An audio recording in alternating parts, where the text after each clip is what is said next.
Bismillahirrahmanirrahim. Assalamualaikum warahmatullahi wabarakatuh. Alhamdulillah wassalatu wassalamu ala Rasulillah habibina sayyidina Muhammad bin Abdullah wa ala alihi wa ashabihi wa mawalah. Amma ba'd. Ikhwani ikhwati yang saudara-saudari yang kami cintai, nuhibbukum fillah. Semoga Allah menjadikan kita hamba yang saling mencintai karena Allah. Hari ini kita di tanggal 14 Sya'ban, artinya nanti habis maghrib kita masuk malam nisfu Sya'ban. Tentang malam nisfu Sya'ban sudah pernah kami hadirkan hadis yang diriwayatkan oleh Ibnu Hibban, Imam Tabrani, hadis sahih bahwasanya di malam nisfu Sya'ban Allah mengampuni dosa hamba-hambanya kecuali orang yang menyekutukan Allah dan orang yang punya kebencian dan dengki kepada sesama. Maka dari itu mari kita persiapkan untuk menyambut malam nisfu Sya'ban. Ayo kita lapangkan hati kita. Cari siapa orang yang bermasalah dengan kita, siapa yang pernah kita benci, siapa yang pernah kita musuhi, kita dendam. Ayo kita lapangkan, kita maafkan mereka. Jangan sampai ada dengki di hati kita. Doakan dengan doa kebaikan, doakan dengan doa kemuliaan demi menyambut malam nisfu Sya'ban agar kita mendapatkan pengampunan dari Allah Subhanahu wa taala. Kemudian juga malam nisfu Sya'ban tidak ada amalan khusus di malam nisfu Sya'ban. Akan tapi semua amalan yang bisa dilakukan di luar nisfu Sya'ban sangat baik kalau dilakukan di malam nisfu Sya'ban, karena itu malam khusus yang Allah pandang hambanya dengan pengampunan.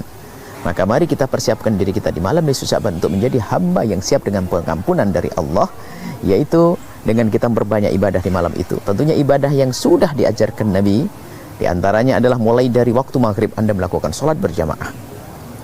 Setelah Anda melakukan sholat maghrib berjamaah, jangan lupa ba'diyah maghrib. Martabatnya sholat yang paling utama, martabat sholat paling utama adalah sholat fardu, adalah sholat ba'diyah qabliyah, sholat rawatib. Setelah Anda melakukan ba'diyah maghrib, Anda bisa membaca zikir apa saja yang Anda dapat dari guru Anda, yang baca ratibul haddad, baca ratibul haddad. Kemudian ada yang kemudian membaca doa-doa apa saja. Kemudian setelah itu Anda melakukan sholat isya berjamaah. Dan setelah melakukan sholat isya berjamaah, Anda melakukan sholat ba'diyah isya 2 rakaat atau tambah 2 rakaat, katakan lagi menjadi 4 rakaat, 2 dan 2. Kemudian setelah itu Anda bisa melakukan amalan yang lain, seperti Anda punya hajat apa, lakukan sholat hajat 2 rakaat. Kemudian Anda sholat istikharah, minta petunjuk kepada Allah agar dipilihkan yang terbaik untuk kita, 2 rakaat. Kemudian setelah itu Anda melakukan sholat tasbih, jika Anda mau dengan 2 dan 2, 4 rakaat sholat tasbih. Dan setelah Anda melakukan sholat tasbih, akhir daripada sholat Anda, sholat witir 3 atau sampai 11 rakaat. 3 sampai 11 rakaat. Berapa rakaat? Banyak yang Anda bisa lakukan. Dan itu sholat witir. Dari sholat-sholat yang kami sebut tadi, sholat yang paling utama adalah sholat fardu, kemudian sholat rawatib, ba'diyah, qabliyah ba'diyah, kemudian sholat witir. Adapun sholat yang namanya sholat tasbih itu adalah di bawah derajatnya sholat witir tadi. Maka jangan lupa witir. Kalau Anda ingin memperbanyak witir, perbanyaklah witir sampai 11 rakaat. Luar biasa. 3 sampai 11 rakaat. Kemudian setelah itu Anda istirahat. Kalau Anda punya kesempatan bangun malam, tahajudlah Anda sholat beberapa rakaat di malam hari.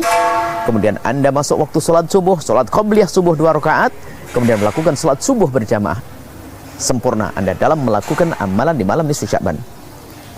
Dan bagi siapapun yang tidak punya banyak kesempatan, paling tidak di malam nisfu Sya'ban Anda melakukan sholat isya berjamaah dan sholat subuh berjamaah. Anda tutup, Anda buka sholat isya berjamaah dengan subuh berjamaah. Masya Allah, luar biasa. Kemudian kita sering ada orang membaca surat Yasin. Oh, boleh saja, itu bab tawasul dengan amal soleh. Anda boleh baca surat Yasin sekali, 2 kali, 3 kali.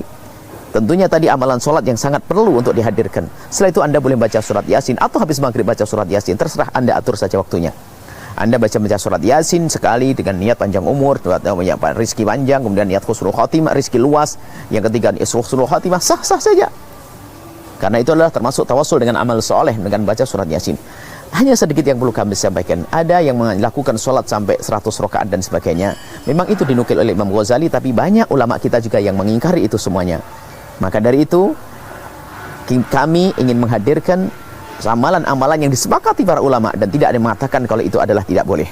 Adapun 100 rakaat Imam Ghazali menghadirkannya dalam Ihya-nya, tapi Imam Ibnu Hajar Al-Haytami mengingkari. Maka Anda jangan masuk wilayah perselisihan dan persengketaan, apalagi caci maki.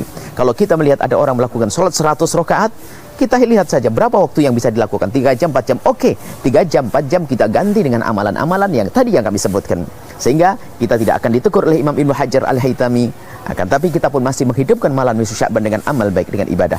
Ini saja yang perlu kami sampaikan.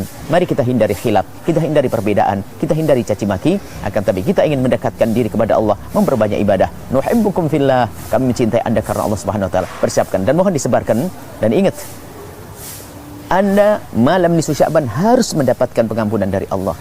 Dari mana? Dengan apa? Dengan lapang hati, itu yang terpenting. Memaafkan kepada semuanya. Jangan menjadi orang musyahid. Dan kemudian amalan-amalan yang kami sampaikan tadi itu semua diambil dari baginda Nabi Muhammad sallallahu alaihi wasallam. Nuhibbukum fillah, nuhibbukum fillah, nuhibbukum fillah.